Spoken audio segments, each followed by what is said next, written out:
연중제 4주간 월요일에 보내드리는 오늘의 강론. 담당에는 천주교 대전교구 논산 부창동 성당 김수영 신부입니다. 오늘 복음은 마르코 복음 5장 1절에서 20절까지의 말씀입니다. 그때 예수님과 제자들은 호수 건너편 게라사인들의 지방으로 갔다. 예수님께서 배에서 내리시자마자 더러운 영이 들린 사람이 무덤에서 나와 그분께 마주왔다. 그는 무덤에서 살았는데 어느 누구도 더 이상 그를 쇠사슬로 묶어둘 수가 없었다. 이미 여러 번 족쇄와 쇠사슬로 묶어두었으나 그는 쇠사슬도 끊고 족쇄도 부수어 버려 아무도 그를 휘어잡을 수가 없었다. 그는 밤낮으로 무덤과 산에서 소리를 지르고 돌로 제 몸을 치곤 하였다. 그는 멀리서 예수님을 보고 달려와 그 앞에 엎드려 절하며 큰 소리로 지극히 높으신 하느님의 아들 예수님, 당신께서 저와 무슨 상관이 있습니까? 하느님의 이름으로 당신께 말합니다. 저를 괴롭히지 말아 주십시오 하고 외쳤다. 예수님께서 그에게 더러운 영아 그 사람에게서 나가라 하고 말씀하셨기 때문이다. 예수님께서 그에게 내 이름이 무엇이냐 하고 물으시자 그가 제 이름은 군대입니다. 저희 수가 많기 때문입니다 하고 대답하였다. 그러고 나서 예수님께 자기들을 그 지방 밖으로 쫓아내지 말아달라고 간곡히 청하였다. 마침 그곳 산쪽에는 노아 기르는 많은 돼지떼가 있었다. 그래서 더러운 영들이 예수님께 저희를 돼지들에게 보내시어 그 속으로 들어가게 해 주십시오 하고 청하였다. 예수님께서 허락하시니 더러운 영들이 나와 돼지들 속으로 들어갔다.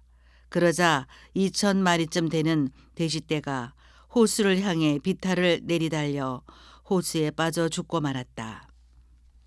돼지를 치던 이들이 달아나 그 고을과 여러 촌락에 알렸다. 사람들은 무슨 일이 일어났는지 보려고 왔다. 그들은 예수님께 와서 마귀 들렸던 사람, 곧 군대라는 마귀가 들렸던 사람이 옷을 입고 제정신으로 앉아있는 것을 보고는 그만 겁이 났다. 그 일을 본 사람들이 마귀 들렸던 이와 돼지들에게 무슨 일이 일어났는지 그들에게 이야기해 주었다. 그러자 그들은 예수님께서 저희 고장에서 떠나 주십사고 청하기 시작하였다.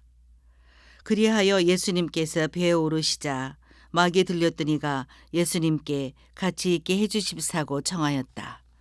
그러나 예수님께서는 허락하지 않으시고 그에게 말씀하셨다.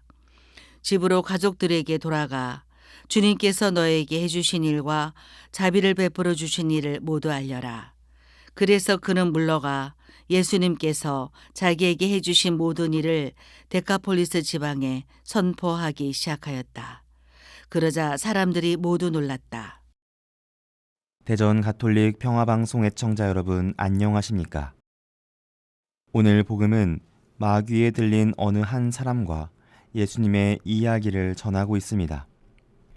더러운 영에 들린 그 사람은 예수님을 보자 달려 나옵니다. 그가 살고 있던 곳은 바로 무덤이었습니다.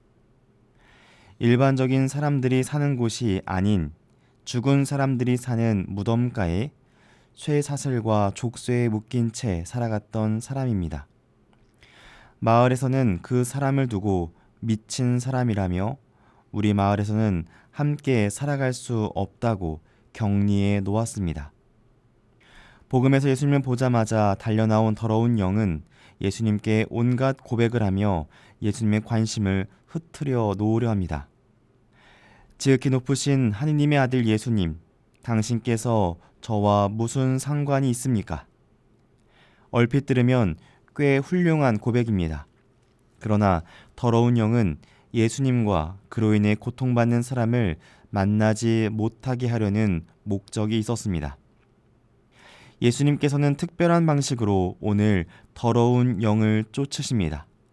바로 더러운 영에 대한 이름을 물어보신 것입니다.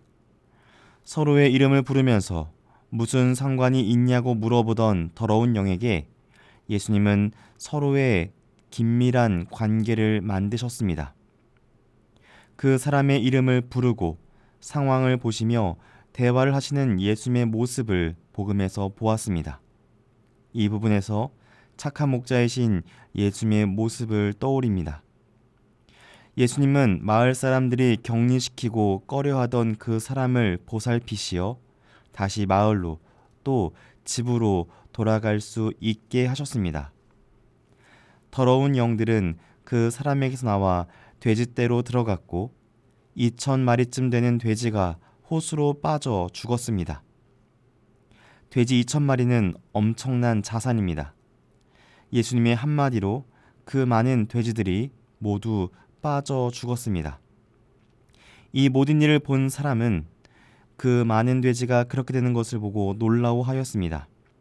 그들은 돼지가 물에 빠진 것이 아까웠던 것입니다. 그리고 예수님께서 계속 이 고장에 계시면서 또 이러한 일들이 일어날까 걱정을 하며 예수님께 이 고장을 떠나달라고 합니다. 다시 한번 더러운 영이 했던 그 말처럼 당신께서 저희 마을에 무슨 상관이 있으십니까? 하며 따졌습니다. 그들에게는 집에서 살지 못한 채 무덤에 살던 그 사람이 안중에도 없었습니다. 무덤에서 살아왔다는 것은 죽었다가 다시 돌아온 것이고 새로운 생명을 새로 받았지만 그들은 그저 돼지떼가 빠져 죽은 것이 더 큰일처럼 느껴졌기 때문입니다. 프란치스코 교황님께서는 이런 말씀을 하셨습니다. 매일 주가가 올랐다, 주가가 떨어졌다가 심각한 뉴스거리로 나오지만 가난하고 불쌍한 사람이 죽어갔다는 뉴스는 나오지 않고 있습니다. 이런 무관심한 세태, 이웃에 대한 무관심에 있어 우리가 경각심을 가져야 합니다. 무관심과 재산만을 생각했기에 진정으로 중요한 것이 무엇인지 깨닫지 못했던 사람들의 모습을 함께 지적하신 것이 오늘 시대에도 예수님 시대에도 있었던 우리들의 부족한 모습을 바라보고 하신 말씀입니다. 이렇게 예수님은 우리들을 죽음에서 생명으로, 무덤에서 집으로, 고통에서 평화로 부르십니다. 그 모습을 보고 나의 마음속에서 당신이 저와 무슨 상관이 있냐고 물어보는 유혹도 분명히 존재합니다. 그러나 오늘 예수님께서 다정하게 그 사람의 이름을 부르시고 그 사람과 대화를 하시면서 고통에서 벗어나게 해주신 것처럼 우리도 나에게 말을 걸어오시는 예수님을 만나볼 수 있는 하루가 되시면 좋겠습니다. 오늘 예수님은 그렇게 고쳐주신 사람을 더 이상 무덤가에 혼자 두지 않고 다시 가족들 품으로 집으로 돌려보내십니다. 이렇게 기적은 특별한 일로서 특별한 사람에게 오는 것이 아닙니다. 사랑하는 가족들의 품으로 따뜻한 집으로 돌아갈 수 있는 것도 오늘 하루 나에게 일어난 충분한 기적입니다. 오늘의 강론, 지금까지 담당에는 천주교 대전교구 논산 부창동 성당 김수영 신부였습니다. 내일도 김수영 신부의 강론이 계속됩니다.